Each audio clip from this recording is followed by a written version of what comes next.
अस्सलाम वालेकुम my YouTube kids, कैसे हैं आप लोग। उम्मीद है आप लोग सब खैरियत से होंगे। आज हम पढ़ेंगे उर्दू का तस्वीरी कायदा, जिसमें हम एक हुर्फ के साथ कितनी सारी चीज़ें आती हैं। ये देखें कितनी सारी चीज़ें आती हैं। हुर्फ अलिफ से कितनी सारी चीज़ें आती हैं, ये हम पढ़ेंगे इस वीडियो में।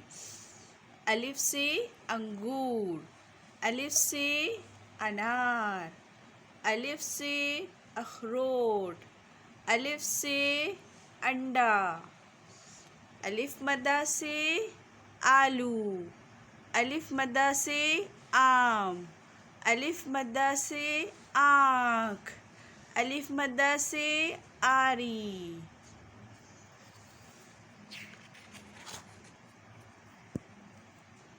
बे से बकरी, बे से बल्ब, बे से बाल, बे से बत्तख, पे से पतंग, पे से पत्ता, पे से प्याज, पे से पंखा,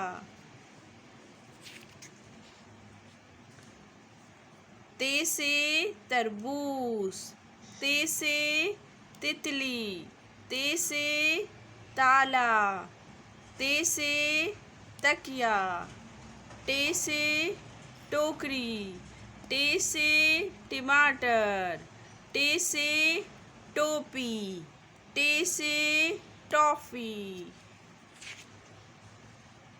से समर, से खाली समर आता है।